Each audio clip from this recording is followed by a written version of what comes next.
Hey everyone, it's Deacon082 and welcome back to Let's Play Pokemon Crystal version. This is a Nuzlocke run. Today is Friday, July 20th. This video is going up on the 23rd.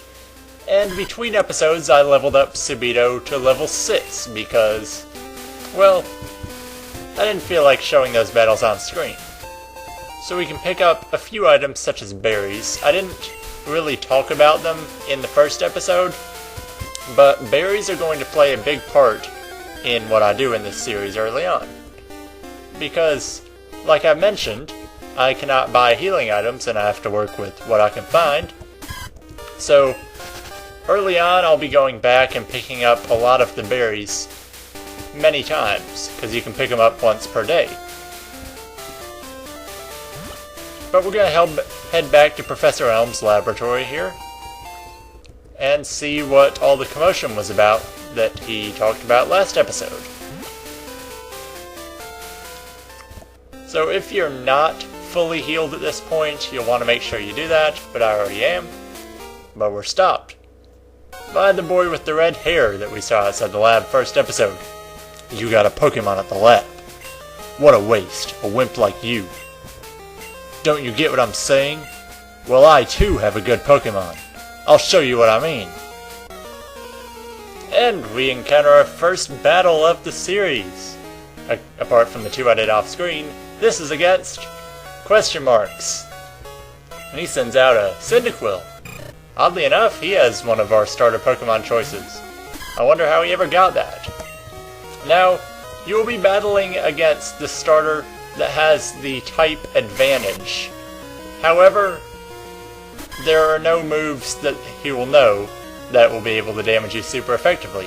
It'll just be basic tackle and scratch attacks. And oh boy, you want to hope you don't get criticaled too often in this battle is the only real thing. You just want to wail away at him. And we get the critical hit this time. Now, the no healing in battle rule means if we had any potions, we would not be allowed to use them here. And, oh boy, Tackle keeps missing for... What is this? I've never seen Tackle miss so much. Finally, we take the hit. And we use Tackle and finish off Cyndaquil, gaining a healthy 69 experience points and growing to level 7. Quick battle against question marks. My name's question marks. I'm going to be the world's greatest Pokemon trainer.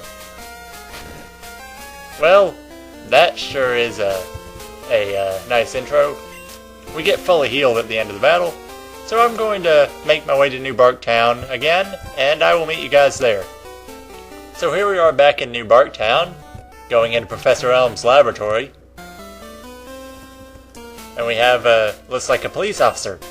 He was just getting some information from Professor Elm.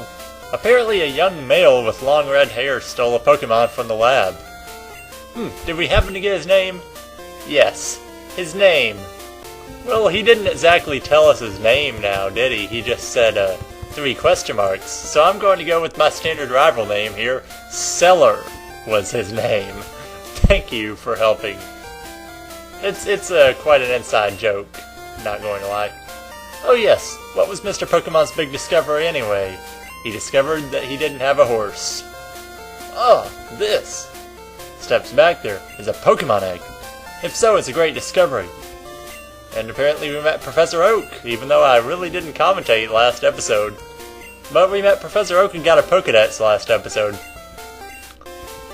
And Elm just wants us to take the Pokemon Gym Challenge because he believes in us as well.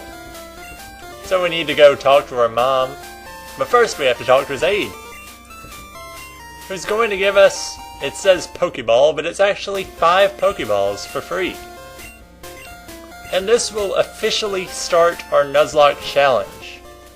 Now the whole talking to your mom thing, she will ask if you want her to save any money. And I'm going to say no to this, because she's just going to buy random crap for you, usually dolls, and I don't really have much interest in them. So, now that we can begin our Nuzlocke, we have 5 Pokeballs. So we head off onto Route 29, and we're stopped by this guy. I've seen you a couple times. How many Pokemon have you caught? Would you like me to show you how to catch Pokemon? Sure. Why not? And he runs into a wild Rattata, or Rattata. This trainer's name is Dude, ironically. Anyway, in this episode, I will be introducing really heavily the 2 sidebars on the screen, mainly the one on the right. The one on the right, as soon as I get out of this battle, I will show what it does.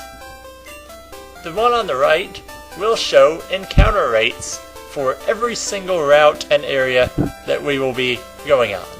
As we can see, here are the encounter rates for Route 29. We can find Pidgeys, Sentrets, Rattata, and Hoppip. Now, as you know, the first Pokemon we encounter will be the only one we're able to capture. And here it is. We have a Pidgey. This Pidgey is level 2 and male.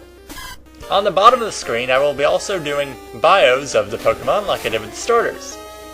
To start us off, Pidgey is just a really generic normal flying type.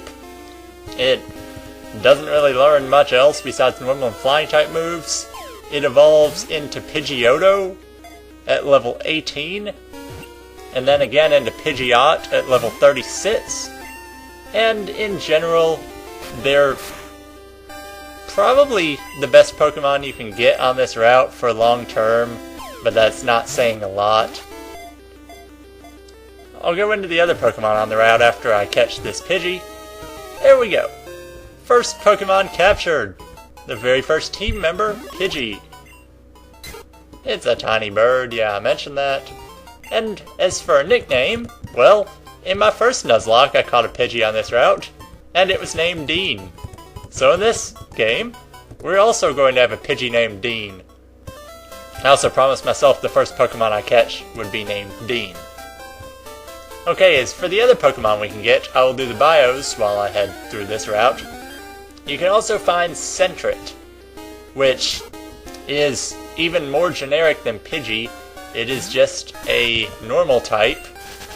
It's typical for normal types. It doesn't really have great stats. They're decent all around. Nothing really stands out. And it can learn a lot of various type moves through TMs. It can also surf. Here's one right here. It evolves into Furret, which is a ferret. You can also find Rattata, which we saw one earlier. Rattata is probably the best you can get here for early on in the game, as it learns a move called Hyper Fang later on, which is really powerful. Plus it evolves into Raticate really early at level 20, and Raticate has really good attack and speed stats for this early in the game. I'll detail what else we can get here in a minute, but while we're here at the Pokemart, I'm going to buy a few more Pokeballs, just to stock up, because it's really all we'll be buying early on. Alright, had to make a little cut there. My screen capture program, it sometimes decides to freeze if you make the recordings too long, so they're going to be split up.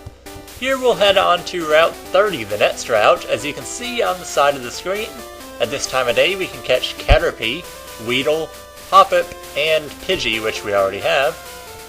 So let's see what we find here. Oh, fine, we'll use the next patch of grass. Come on. Any encounters? Here we go, finally. I'm kinda hoping for a Caterpie. Will we get one? No, we get a second Pidgey. Well, it won't hurt to catch a second Pidgey. You never know when it'll come in handy. Hey, if one Pidgey's good, two's gotta be even better. So, we'll catch our second Pidgey here, and I'll think of a nickname while I make this capture. as far as the other Pokemon that we can catch on this route, I'll mention Hoppip first because we can find it on Route 29 as well. Hoppip has an odd type. It's grass and flying. And that really, I don't know, it doesn't learn any flying type moves. It can't fly, it just kind of floats about. It learns mainly grass type moves, and it oddly enough doesn't learn an attack for quite a while. As this Pidgey, I am naming Darrel, and it also kind of a throwback to a Pokemon that one of my friends used named Darrel that was a Pidgey. Anyway, Hoppip evolves into Skiploom, and then into Jumpluff, and neither of them I'll really consider using. However, if I catch one, and I'm forced to use it, then I will. I'm going to heal up here, just so I can train my lower levels off screen a bit, and I will be right back. Alright, so Dean and Darrel are now both level 4 and actually usable, and Dean's stats, everything is higher than Darrel's, or the same at the same level, which means Dean's really going to be a force to be reckoned with. So, we'll just conveniently walk up, casually stroll. Ooh, what's this? I just lost, so I'm trying to find more Pokemon. Wait, you look weak. Come on, let's battle. And this is it. Everybody's favorite trainer, Youngster Joey, wants to battle. And Youngster Joey has a Rattata, and this Rattata is in the top percentage of all Rattatas. It is really a force to be reckoned with for your very first challenge. Now as I take down this Rattata, I'm going to do some more bios. Also available for capture on this route, we have Caterpie. Caterpie, being a bug type, evolves very early and gets powerful fast, which makes it good for a Nuzlocke, at least early on like this. Caterpie evolves at level 7 into Metapod, where it loses all usefulness, and then again at level 10 into Butterfree, where it gains a flying type and learns many more moves, and Dean just took out Joey's Rattata without getting hit. Amazing. So Dean learns Sand Attack, and this brings us upon the final rule of our Nuzlocke. Youngster Joey wants our phone number. You have to say yes. And if Youngster Joey ever calls asking for a battle, you have to return and battle him immediately. Like, stop everything you're doing and go back to battling. We'll take down a few more trainers on this route. Another Pokemon available on this route is Weedle, another bug type similar to Caterpie, except Weedle is bug poison type, and instead of learning Tackle, it learns Poison Sting. It evolves in the same way at level 7 into Kakuna, which is not very useful, and then at level 10 into Beedrill. Beedrill, not as good as Butterfree for these purposes, but it's still a good Pokemon to have since it fully evolved by level 10. One final Pokemon available. Actually, that's all we can get at this time of day, actually. And oh boy, critical hits are going to be the death of me if they keep coming like this. But luckily I gave Darrel a berry before the battle. Yeah, Darrel's not going to be as good as Dean, even though they're the exact same Pokemon, and I got critical back to back. You know what? I'm not getting critical 3 times in a row. If I get critical 3 times in a row, you can kill Darrel. That's never a good strategy for a Nuzlocke. If I get critical 3 times in a row, no, don't even risk that. But anyway, there are other Pokemon available at different times of day on the same routes that we've already been. On this route, and the one before, if you come at nighttime, you'll have a very high chance of capturing Hoot Hoot. Hoot Hoot is another generic normal flying type, like Pidgey, but it's more defensive. Hoot Hoot has a lot of special defense, and learns psychic type moves instead of the typical normal flying. It evolves into Noctowl, which is an owl, and Noctowl's a very good Pokemon. I still would rather have a Pidgeot than Noctowl, but they're both really good.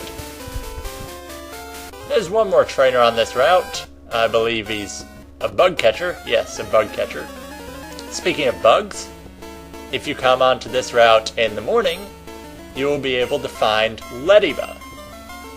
Lediba is a bug flying type with really poor attack. It's better defensively. Overall, it's probably the worst bug of this game, but it does evolve early at around level 16 or 18 into Ledian, where it just gets stronger overall, but it's still not very good. I don't recommend it. At nighttime, you have its nighttime counterpart, Spinarak.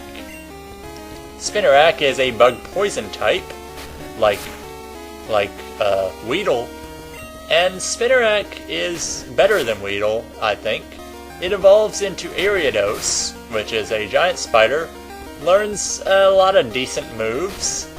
I'm not going to rule out that you shouldn't really use one, but hey, if it's all you can get in a Nuzlocke like this, go for it. It isn't really that bad. And Dean is proving himself to be very powerful to this point. Dean is already level 7, on level with Subito, hasn't even used its berry. Darrel's lagging behind a bit, but I will level him up a bit. As we are now progressing on to Route 31, the second route connecting Cherry Grove City to the next town, Violet City, and I feel this is a good place to stop because we're going to be catching a new team member in the next episode.